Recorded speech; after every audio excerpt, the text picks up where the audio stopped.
The year I lived in New York City, I couldn't afford a cup of coffee. I had just escaped from one of those types of relationships we'd rather forget than talk about, and I got on the train to Manhattan with one large suitcase and my safety and not much else. Every week I lived in New York City, I'd drop off more job applications, and I never got so much as an interview. One week I made a mistake. I went to a free event with a friend, but when I got there, I discovered that there was a $2 required coat check.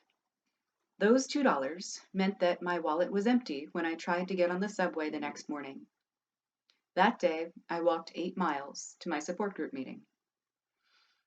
Around mile 5 of this journey, someone on the street approached me while I was waiting for a walk signal and asked me for spare change. I put my hand in my pocket, smiled, and handed her my last 85 cents. I had a rule for myself, you see. If someone asked for help, give it. So, what did it feel like to be that poor and give someone money? Sometimes it reminded me that I was still a part of the world, the great continuum of giving and receiving that connects us all. Sometimes it reminded me that there were plenty of things that I value more than money. And sometimes, if I'm fully honest, it gave me a reassuring sense of superiority. There is still someone I can pity. There's someone below me on the food chain, someone who needs me, and I have the power to decide to help. That last feeling is not exactly a generous one. In fact, I would not claim that I was being a particularly good example on the days that I shared my pocket change just to feel like I wasn't the poorest person in the city. A hard truth I've come to learn is that trying to do good things with a bad attitude often results in doing something that is overall harmful. What I'm trying to say is that giving matters, but how we give also matters. Have you ever received a birthday gift from someone which initially really excited you? It was definitely what you wanted and perhaps something you'd asked for, but then the person who gave you this gift behaved in a way that ruined it. Perhaps there were unspoken expectations attached, or perhaps they seemed to think that the gift absolved them from being accountable for some sort of bad behavior. With the right attitude, generosity is great and an appreciated thing. With the wrong motivations, however, generosity turns sour. I believe the right attitude for generosity boils down to the desire to make someone's world a better place. And when we recognize our interconnectedness, that means making choices which make stronger relationships. There's a theory about respect. It goes like this. There are two definitions of respect. One definition is the respect of equality, knowing that you and another person both have immeasurable worth and treating each other as such. Expecting this kind of respect, the respect of peers, can guide us to hold our own needs in balance with those of others, while recognizing that we're all different. The other kind is the respect of authority. This is the kind that demands to be addressed by sir or ma'am, the kind that sees it as rude to be questioned, the kind that demands a closed-mouthed compliance. Expecting this kind of respect is all too often a reasonable explanation for violent reactions. These two radically different definitions of respect come from two radically different ideas of how we ought to build relationships. So when we're called upon to be generous, it's a good time to ask, what kind of relationship are we building? Hierarchical or mutual? A relationship between equals or one where someone is superior? Every day in the United States, we experience one particular type of hierarchical relationship, that of class. Think of the terminology we use, higher class and lower class. Successful people are social climbers.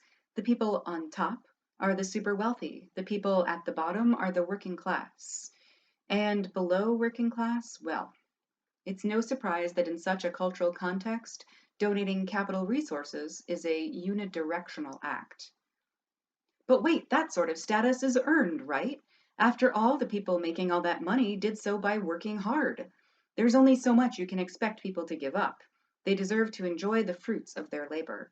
Maybe if people living on the street spend their money on a good suit and a haircut, they could pull themselves up by their bootstraps.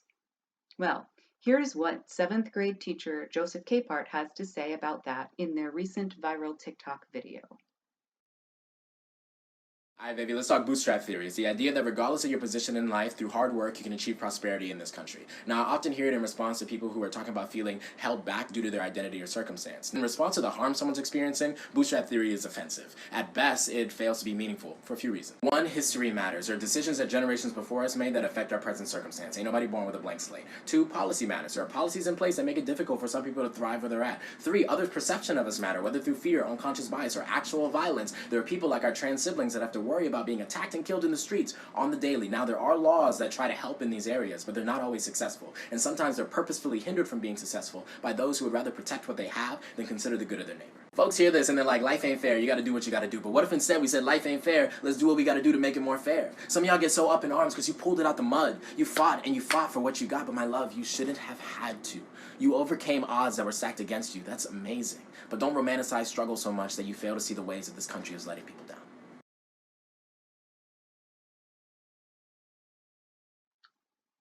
Wow, that's a lot to take in. Mr. Capehart shares this truth at a lightning pace that I had to watch a few times before it all stuck.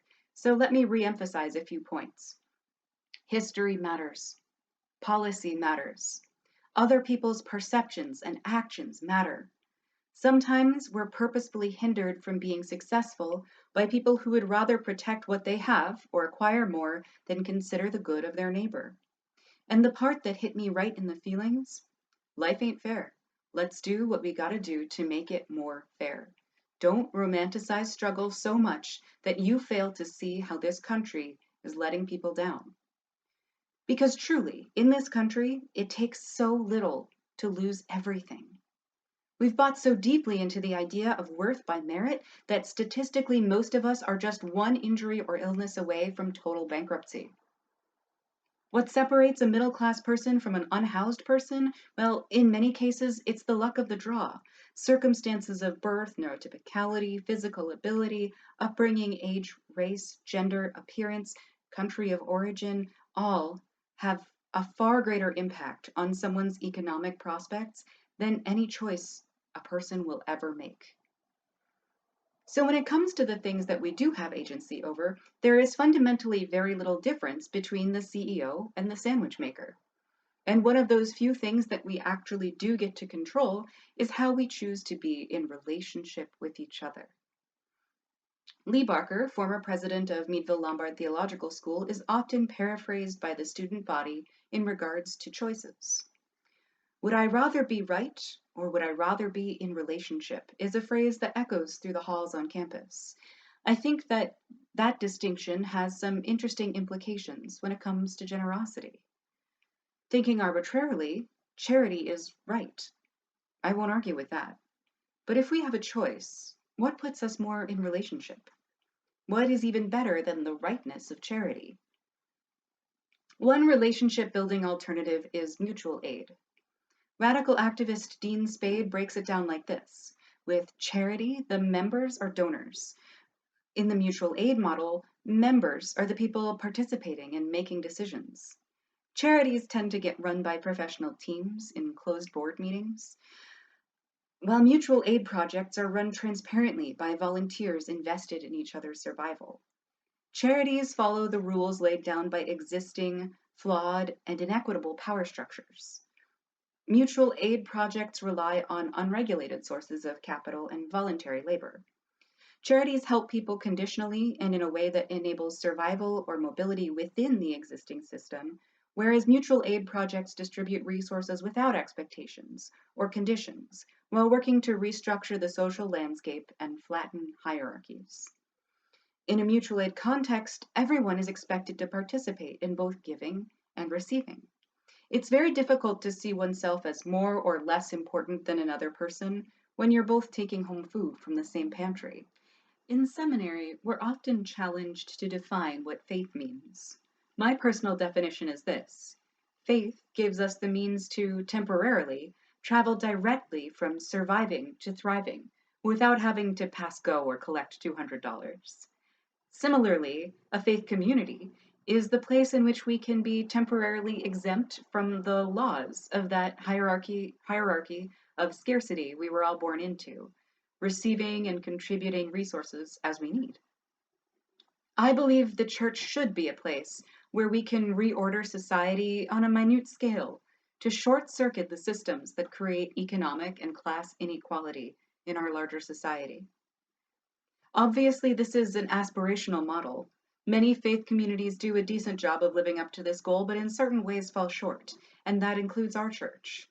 We haven't yet magically overcome our cultural context, and class division certainly exists in a multitude of unspoken ways at MDUUC. If you don't believe me, don't worry. You're going to hear many examples throughout the year as my Leadership Initiative project works to reveal areas ready for growth. But let me tell you a story about something going on in our church right now, which proves that we have the potential to escape the more hierarchical practices of generosity. Next Thursday happens to be a holiday when, traditionally, people get together with their loved ones and eat a big meal. In previous years, this congregation has offered a Thanksgiving feast open to community members of all means and backgrounds, a chance to share the holiday meal side by side with others. And I've heard that this is an event that many look forward to throughout the season. This year, of course, it would be unsafe to gather and eat together, but how could we allow Thanksgiving to pass without providing for those who depend on this event for physical, social, and spiritual nourishment? Last week, we announced that we would be working with a team of volunteers to help bring meals to those who wanted one, and we asked for responses from those willing to volunteer, as well as those who wanted a meal delivered. Since then, I've received quite a few responses from people who are willing to deliver meals. In fact, I've received quite a few responses from people who are eager to deliver meals.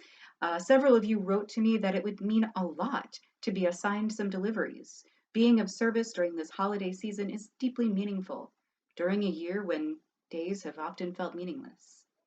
I'll put in an aside here. Please do continue to volunteer. There is no such thing as too many willing helpers. But here's where the story gets a little interesting. So far, I only have about a third as many people who have asked to receive a meal as those who have offered to deliver one. In this moment, the willingness to receive a Thanksgiving meal has become a generous act. The needs which are present right now are connection, fulfillment, purpose, hope, a sense of community. Together, we have the means of surviving covered and are now offering each other the means of thriving. This is the magic of the faith community. This church needs to be a mutual space. The church needs people to give their time, talent, and capital because the people also have a need to be in the continuum of giving and receiving. Each of us will get very little fulfillment from this arrangement, though, until we take the time to inspect what it is that we think of ourselves when we give and receive. When we put ourselves in solidarity with each other, knowing that each of us is a being of immeasurable worth, knowing that what hurts one of us hurts us all, knowing that what heals one heart heals the world, the next part is easy. This loving solidarity is what gives us the power to break down the pillars of a system that condemns and exploits our own human family so that the select few can continue hoarding wealth and we can continue to feel a thrill of sympathetic superiority when we reach into our own pockets for change. Loving solidarity reminds us that our value is not dependent on what we give and how much. We are all whole. We are all holy. We are all deserving of the deep connection which comes from supporting each other into thriving. 2020 has been a viciously hard year. We have all lost so much. If there's one thing that we find this year, though, let it be the wisdom to choose relationship. Let this be the year that we learn not to stop at casting a ballot or writing a check.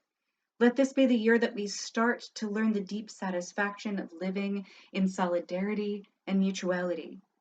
Let a community of connective thriving be our holiday gift to each other.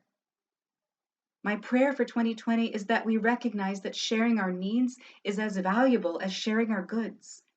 I pray that we no longer allow what we give or what we take to set us apart from others, but to bring us closer together. I pray for the clarity for us to see through the carefully crafted illusions of scarcity and comparison which are used to divide us.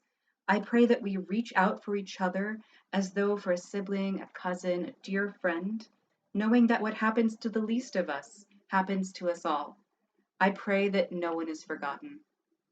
Let this be our prayer, and let it carry us forward into a new and healing world in the year to come.